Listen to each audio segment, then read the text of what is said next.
पहा नवीन एपिसोड्स एकदम add free.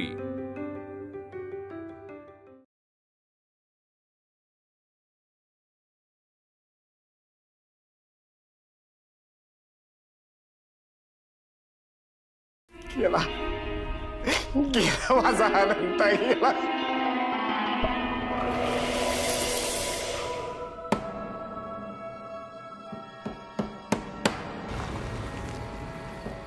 कसे परत येतील सांग बरं ते। रक्ताची धार श्वास कोंडेल त्यांना परत यावं लागेल। या नको सर।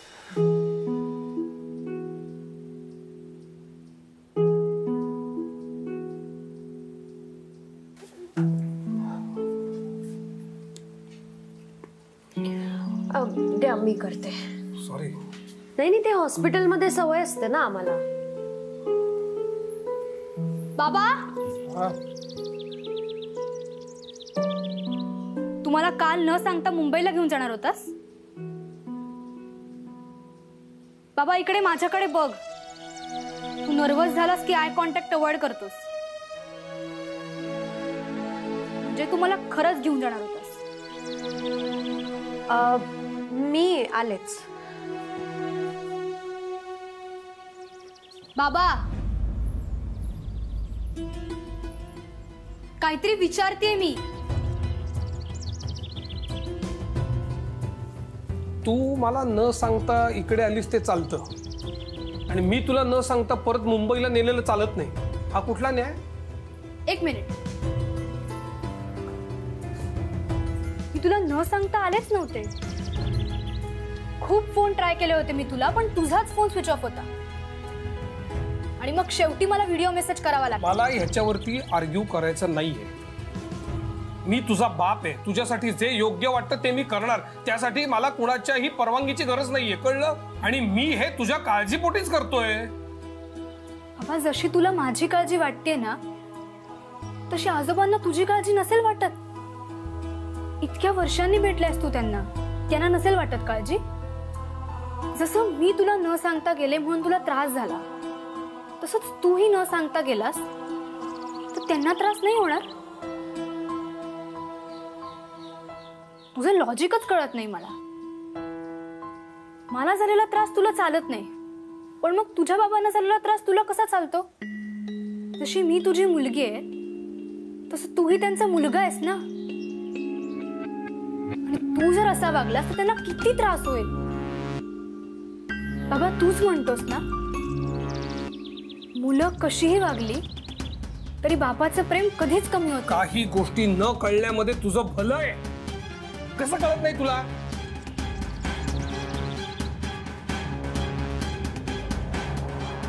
बाबा माझ्यापासून गोष्टी लपवायला लहान नाहीये मी आता। तुला मला सांगायचं नाहीये का? ठीक आहे, नको सांगू। ऍटलीस्ट नाना आजोबांशी बोल ना। या सगळ्यातून एकदा बाहेर पड बाबा। डॉक्टर काका बोलले होते, काहीतरी खूप साचलंय तुझ्या मनात। बाबा लुक ॲट यू। तू मध्येच घाबरतोस, पॅनिक होतोस, अँक्झायटी अटॅक्स येतात तुला। हे सगळं का होतंय माहितीये तुला? कारण तू सगळं तुझ्या मनात साचवून ठेवलंयस।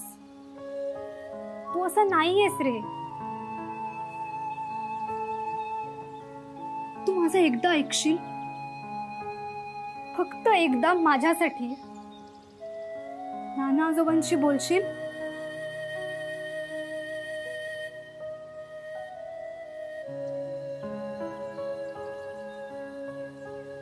तुला काय राग काढायचंय ना, तो काढून घे एकदाच।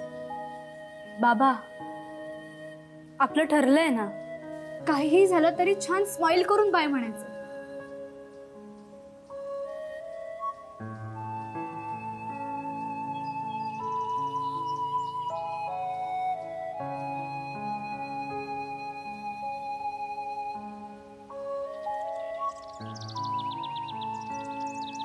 बॅग भर, निघायचं आपल्याला. नो मोर आर्ग्युमेंट्स. तू एक नंबरचा हट्टी आहेस बाबा.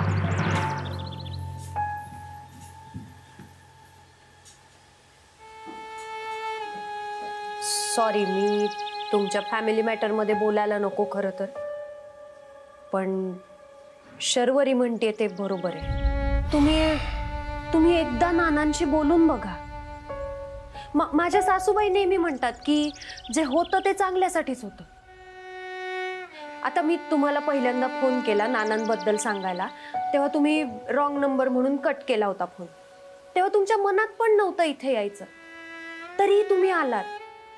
तुमच्या नियतीनं तुम्हाला खेचून आणलं इथे. काल सुद्धा तुम्ही मुंबईला जायला निघालात आणि परत आलात. पुन्हा पुन्हा तुमची नियती तुम्हाला याच ठिकाणी खेचून आणते. याचा अर्थ तुमच्याकडून काहीतरी अपूर्ण राहिलेलं काम आहे, ते पूर्ण करावं लागेल तुम्हाला. शर्वरी म्हणते ते तुमचा भूतकाळ, त्याचे दोरे तुम्हाला बांधून ठेवतायत.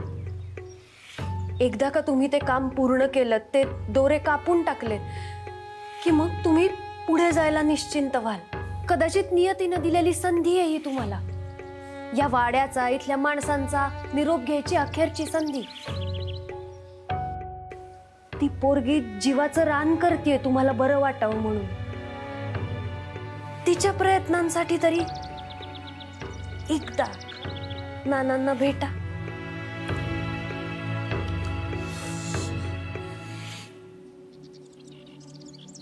मला माफ करा, मी जास्त बोलले असेल तर. येते मी.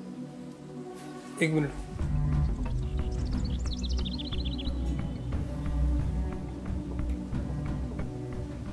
बोलतो मी त्यांच्याशी.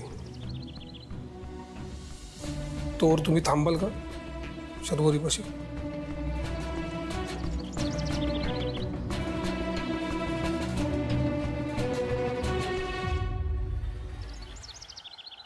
किती भारी आहे वाडा आणि किती मोठा आहे.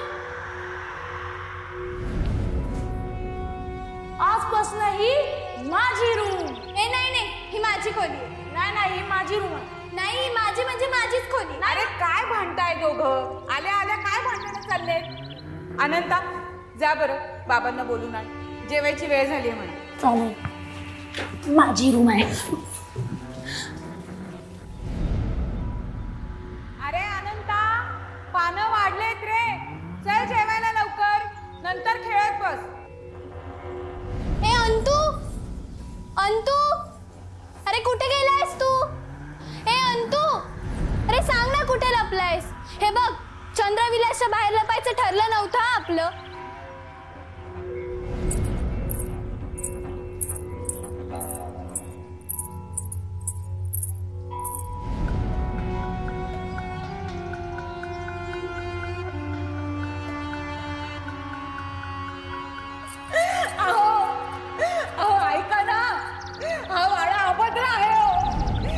इथं कोणाचं भलं होत नाही.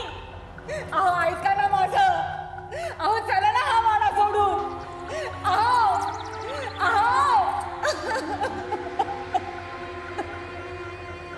अहो चला ना.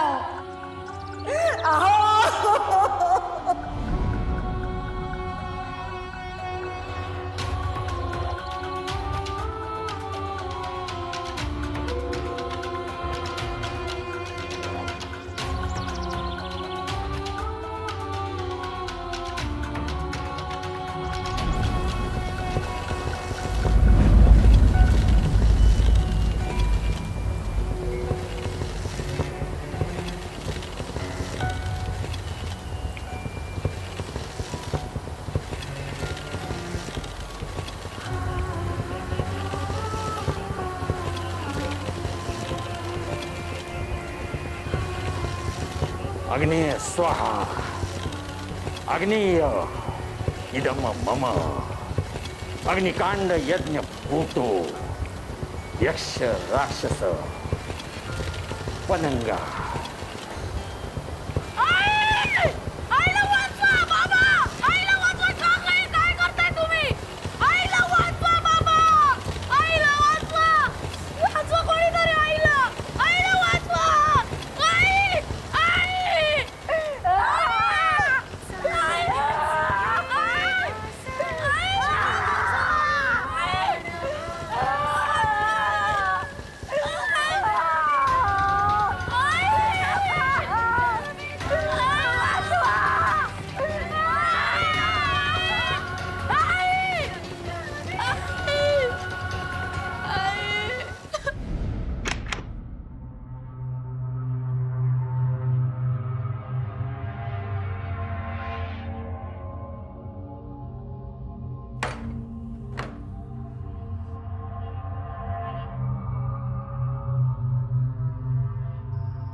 का केलं तसं?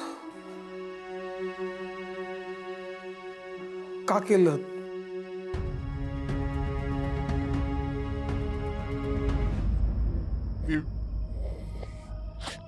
aliás,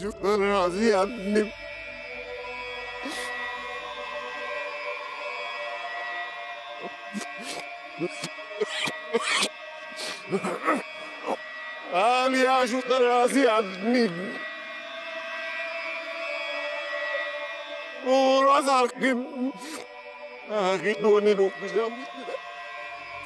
काय बोलताय? काही ऐकू येत नाहीये मला. माझ्या आईला जेव्हा मी जळताना बघितलं तेव्हा माझ्या मनावर काय परिणाम झाला असेल ह्याचा तुम्ही कधी विचार केलात का? त्या दिवसापासून मला आगीची इतकी भीती वाटते ना की मला असं वाटतं की मी मेल्यानंतर सुद्धा मला अशी आगीची भीती वाटत राहणार आहे.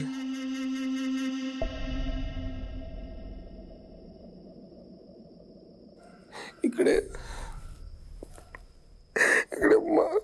माझी आई जळत होती. माझी आई जळत होती आणि तुम्ही शांतपणे एकटक बघत होतात. नाही, खरं तर तुम्ही एन्जॉय करत होतात. मी होतो ना तिकडे, मी पाहिलं.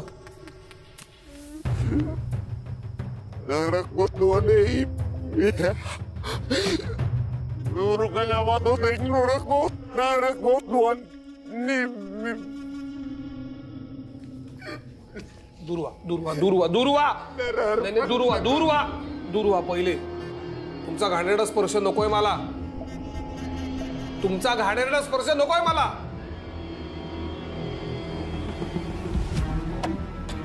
नाना, या वाड्यामध्ये आल्यानंतर तुम्ही पूर्णपणे बदललात. एखाद्या सावकारासारखे वागलात तुम्ही आमच्याशी. सावकारासारखे. आमच्या तिघांची तुम्ही इतकं वाईट वागलात ना. कधी आम्हाला प्रेमाने जवळ घेतलं नाहीत, कधी प्रेमाने दोन शब्द बोलला नाहीत, कधी प्रेमाने बाहेर घेऊन गेला नाहीत, काही नाही. नाना, आईला तर तुम्ही जिवंत जाळलेत. ताईचं काय केलं तो तुम्ही? हा, ताईलाही मारून टाकलं.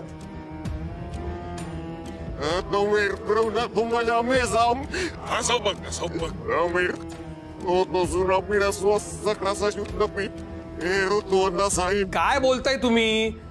काय बोलताय? ही नाटकं बंद करा.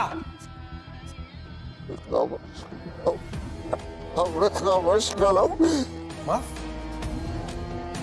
मी कोण माफ करणारा? अहो, 35 वर्षापूर्वी आपला संबंध संपलाय. मी कोण तुम्हाला माफ करणार?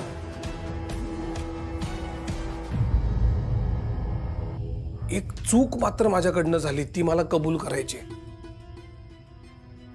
एका भावनिक क्षणी मी माझ्या गौरीला तुमच्याबद्दल सगळं खरं खरं सांगून बसलो आणि मग तिने चंद्रविलासचा पत्ता शोधून काढला. तुमच्याबरोबर वर्षानुवर्ष पत्रव्यवहार केला आणि म्हणूनच तुम्ही आज आमच्यापर्यंत पोहोचलात आणि मी आणि माझी मुलगी या चंद्रविलासमध्ये येऊन अडकलोय.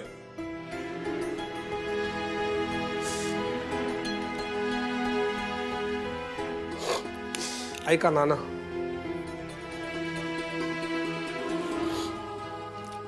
मी तुम्हाला स्पष्टपणे सांगतोय, तुमच्याशी मला काही घेणं देणं नाहीये. तुम्ही जगलात काय किंवा मेलात काय, मला काही फरक पडत नाही. मी हे सगळं माझ्या मुलीसाठी, शरूसाठी करतोय, कारण की तिला तिचे आजोबा बिचारे वाटतात, प्रिय आहेत तिला तिचे आजोबा. पण मी तिला तुमच्याबद्दल सगळं खरं सांगितलं तर ती तुमच्या वाऱ्याला सुद्धा उभी राहणार नाही. पण हे सगळं करण्यासाठी मला तिला सत्य सांगायला लागेल आणि ते मला करायचं नाहीये.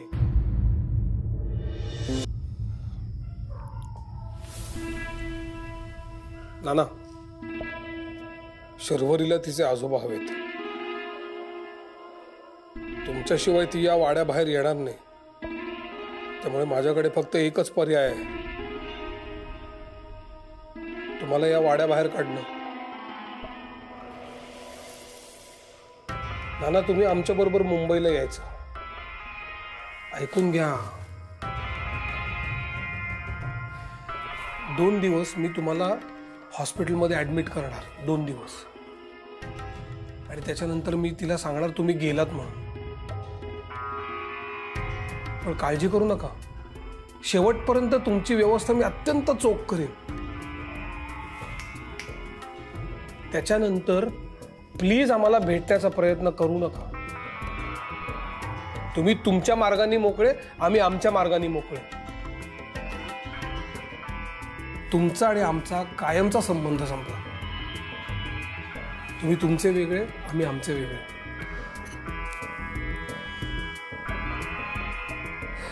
माफ करा.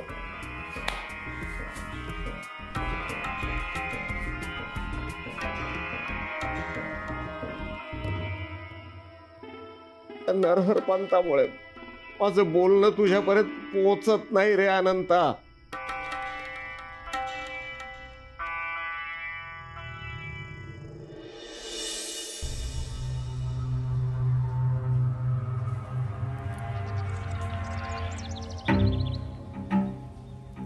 ए बाय, काय करतीस? कवली फुलं हे असं काय करेल त्यांचं? फुलावर राग काढायचा ही येल आली वय तुझ्यावर?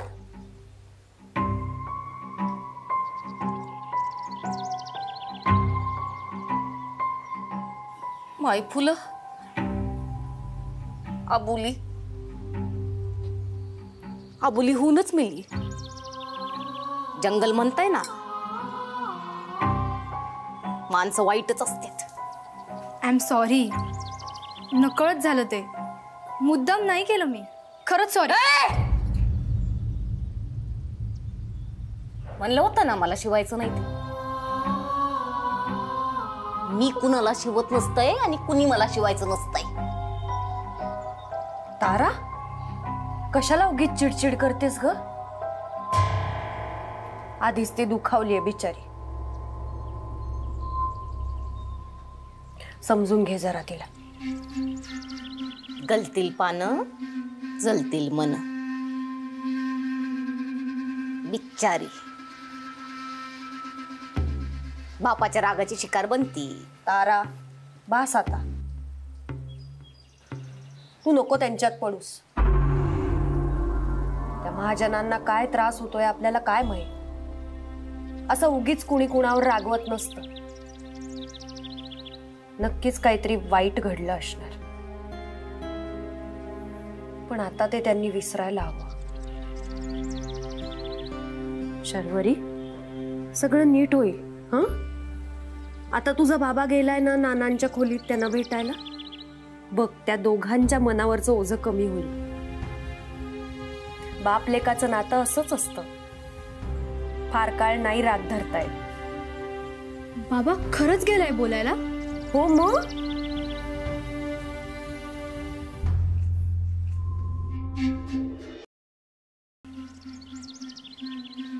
तू काय बघतेस ग?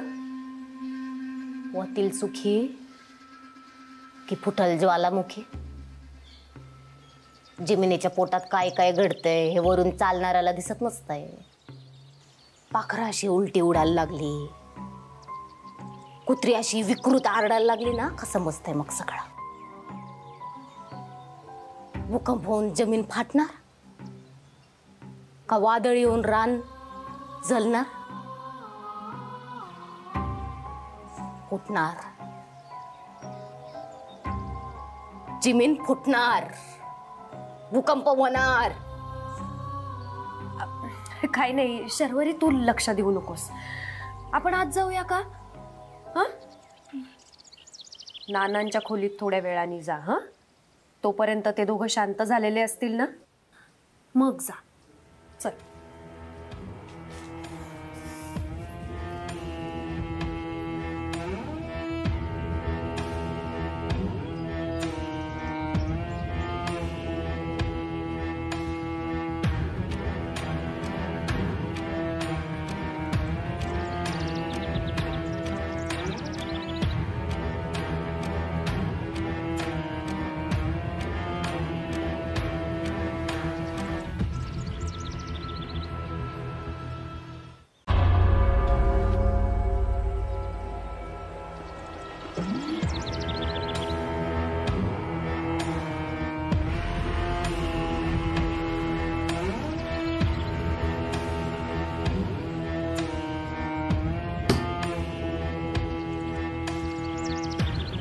नाना नाना नाना नाना काय करताय तुम्ही? नाना काय करताय तुम्ही? नाना खाली उतरा. बाबा काय करतोय? सोड त्यांना. नाही शरू नाही, शरू नाही, तुझा गैरसमज होतोय. असं काही नाहीये शरू, मी काही नाही केलं. तुम्ही या. सावकाश. शरू मी काही बोलू नकोस, माझ्या डोळ्यांनी बघितलंय मी. तू जा इथून, लांब हो. शरू प्लीज ऐक माझं. शरू बाबा तू आत येऊ नकोस. अरे